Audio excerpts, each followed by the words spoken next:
Hey there, Amandeep. So let's take a look at this new set of essays you sent us. The first one, let's see, is about dependence on the internet. Let's see what you wrote. Experts throughout both the developing and developed world have debated whether people more reliant on the internet and smartphones have more dependent on, or this has a negative impact upon the masses. This essay will analyze both the sides using examples from the UK government and Oxford University to demonstrate points and prove arguments. All right.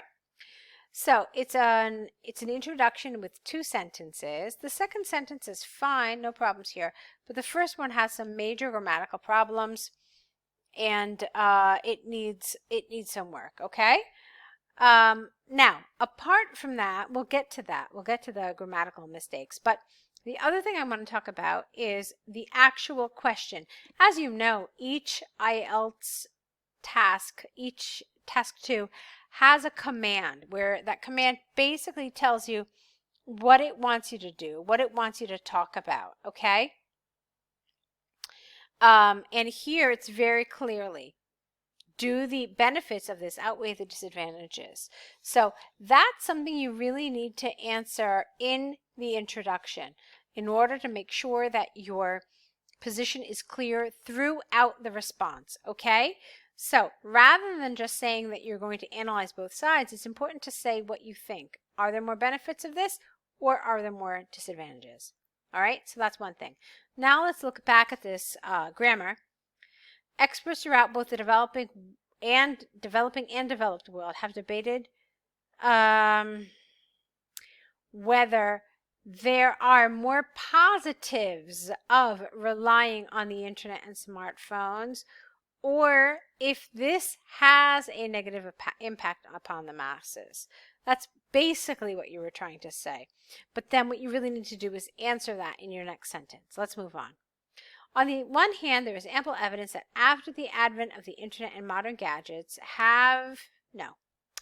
On the one hand, there is ample evidence that the advent of the internet and modern gadgets has, because it's the advent, has considerably played a crucial role to connect the inhabitants in different regions of the world. The central reason behind this is twofold. Firstly, these automated smartphones provide a significant mechanism to connect with the people with a single click. Secondly, the internet provides a method to retrieve a vast source of information within fractions of a second. For example, recent UK governmental studies show that 60% of the population in England has experienced advancement and positive changes with the utilization of technology. Okay. There are some good points here, despite the grammar mistakes that I pinpointed. But there was a bigger problem. You're not actually answering the question. Look at it again. The topic is dependence on the internet and phone. Is this good or is this bad? Benefits or drawbacks? Not of the phone and the internet itself, but the dependence on these. So you have to absolutely shift your focus here, not on the devices themselves and what sorts of conveniences they provide us, but this dependence. Is it positive to be dependent on these devices, or is it negative? And which one is more? Okay? So you really have to rethink this essay, this paragraph at least. Let's look at the other one. On the other hand, although there is a case for also dissident impacts, wrong vocabulary here. Also is wrong, dissident is wrong. How about we just make it clearer?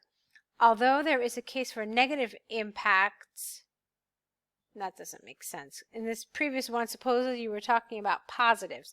So let's make the sentence correct. On the other hand, although there is a case for positive impacts of phone and internet dependence, there are also negatives associated with the dependence on these gadgets. Okay, do you see how it really changes? So you say, yes, I understand that we talked about the positives, but now we're going to talk about the negatives. This is largely because, you can't say because and due to. This is largely due to over access of the smartphone it completely violates the privacy of people, as well as it also creates more health issues in inhabitants' life. Grammar here is a problem.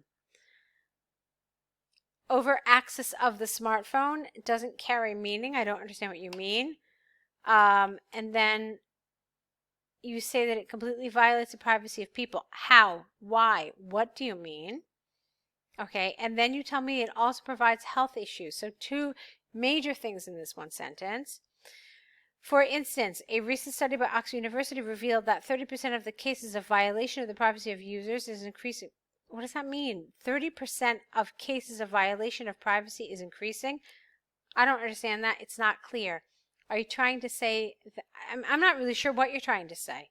So this whole thing is incoherent. It just doesn't carry meaning that is going to be effective in your essay. What you needed to do here is you needed to talk about the negative effects of internet and phone dependence. How is it bad? How is this dependence a bad thing? It's bad in a lot of ways if you really think about it.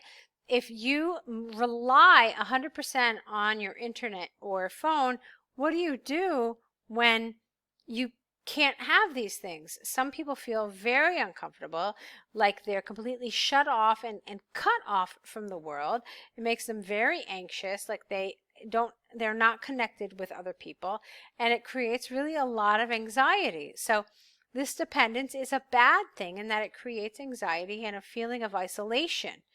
Okay, another problem with this dependence is that people are so reliant on these devices that, and they're so used to this sort of digital communication, that they forget how to communicate with people face to face, and they're more comfortable with written texts, with emojis, with little videos and what have you, but they stop being able to connect people individually in a face-to-face sort of situation. Okay, so these are some of the things that you could have mentioned here as being negatives, because that's the second thing I want to point out to you. It wants you to talk about benefits, more than one benefit of this dependence, and more than one disadvantage of this dependence. Okay, so in other words, you have to talk about 2 reasons why this is positive and 2 reasons why this is negative. It's not enough to talk about only one. But again, I really felt like a lot of this paragraph was incoherent. You didn't really say anything. You talk about privacy, but you never explained to me this privacy issue. I really didn't understand it.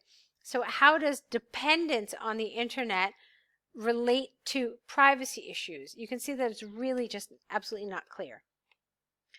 To conclude from the arguments and examples given, I firmly believe that utilization of the internet and smartphones by the masses has, because it's utilization, it's one thing, has more benefits than disadvantages. It is predicted that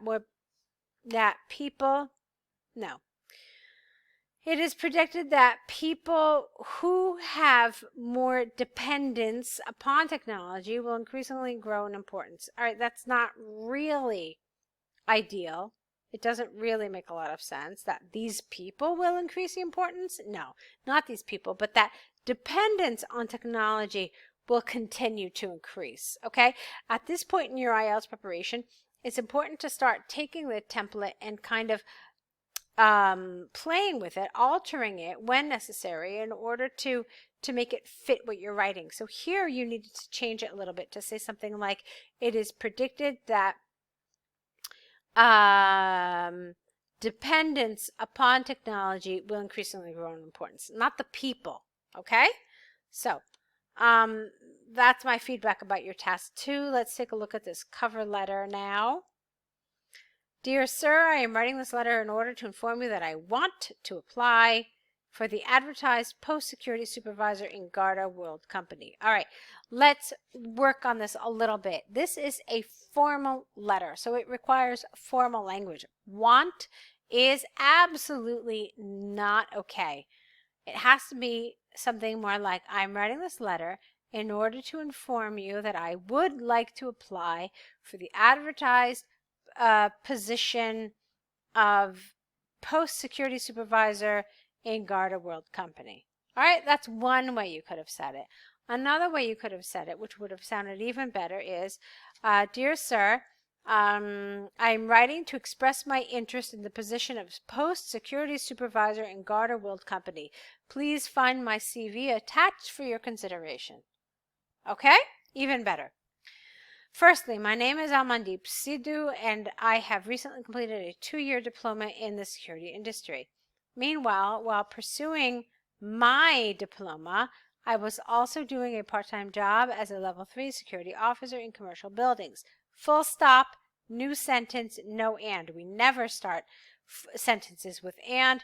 We do this in spoken language, but it's very informal and it's definitely not accurate. I also have a valid certification required for the position, such as use of force, first aid, and CPR. Okay. Secondly, not I am having good communication and interpersonal skills. This is absolutely the wrong tense. We have to fix this. Secondly, I possess good communication and interpersonal skills, which are crucial for the given position. Moreover, I am a good decision maker and able to handle critical situations on the job in a calm and polite way. Furthermore, I also had I have experience as a site supervisor and already led, L-E-D, okay, because what you wrote here is the medal, already led a 6-member team with productive outcomes. So I have the potential and ability to handle the job-related tasks in a professional way. Thank you so much. I'm looking forward to hearing from you soon. Yours sincerely. Okay. So, did you talk about qualifications? Yes, you did. You talked about your diploma. You talked about your 2-year diploma. Did you talk about your past experiences? Yes, you did. What I never got is your energy and enthusiasm for the position. You never mentioned it. Why do you want this job? How can you show me your energy? How can you show me your enthusiasm? I didn't see any of that. So it's as if you did not address the second bullet at all. And that's going to cost you. That's going to bring you down to, like, I don't know, a band 4 for task achievement. So you absolutely must make sure you spend time focusing on each of these bullets, okay? Now, another thing, you did not know the name of the person you were writing to. You referred to the person as Dear Sir. So that means you have to end your letter with yours faithfully. Okay, it's a convention of formal letter writing. When you don't know the name, it ends yours faithfully. When you do know the name, you can say yours sincerely. That's fine. Let's see, what else did I want to mention?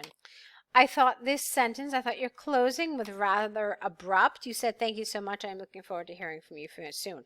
There were other things you could have said which would have been more impressive. So you said here, I have the ability to handle job-related tasks in a professional way. I'm really very interested in the position in your company. My CV is attached for your review. I look forward to hearing from you and welcome the opportunity to discuss my strengths and qualifications at an interview. Okay? So that would have been great. Okay? Let's see. So that's pretty much it, okay? Nice job, but there's a lot of work you still need to be doing. Correct these according to the suggestions today, and let's see what you come up with. Let's see what you write in your next set, okay? Waiting for them, so good luck.